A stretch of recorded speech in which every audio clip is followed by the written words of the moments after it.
Hello guys, welcome to New Ghana. If today is your first time here, kindly hit on the subscribe button and the notification icon below for more updates.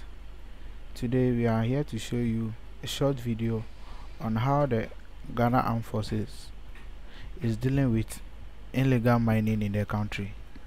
Stay tuned.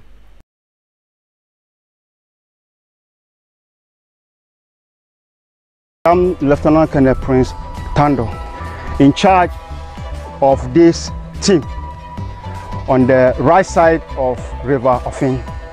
We started our search, locate and destroy.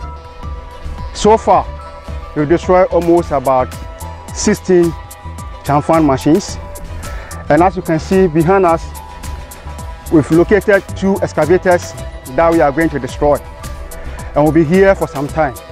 We have to make sure that we'll destroy all mining equipment on this river and outside the river.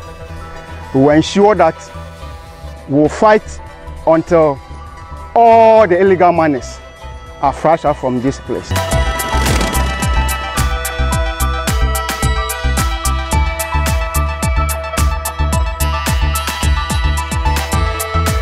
We are currently located at Adaboy, and so far we have demobilized 35 chamfan machines and 6 heavy duty machines for GALAMSEY duties.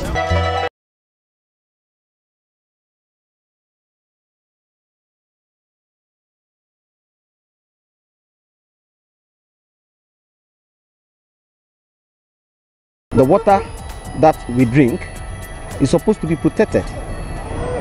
Even the ecosystem, we have responsibility to protect it. So we will continue to push hard. At the least opportunity we get, we will hit them hard.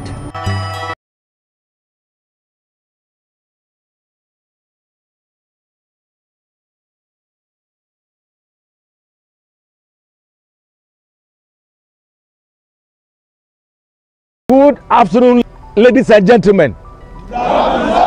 First and foremost, I bring you greetings and well wishes from our Commander-in-Chief and the President of the nation, as well as the Military High Command. They have been following our exploits with keen attention, and they've realized the good job that we have done over the past 3 days. When there are no river bodies, when there are no forests, Ghana cannot exist. And so we have a responsibility to protect our national heritage so that new generations will come and inherit it. We have to make sure that the state's laws and government policies are enforced, not actualized, but enforced. So what we are doing is enforcement of the laws of the nation. And so we are going to continue to make sure that we operate to rid all the major rivers of the nation of these illegal mining activities, so that the waters can clear and then we'll have better water to drink, and then also we have our forest reserves for posterity. Ghana Forces!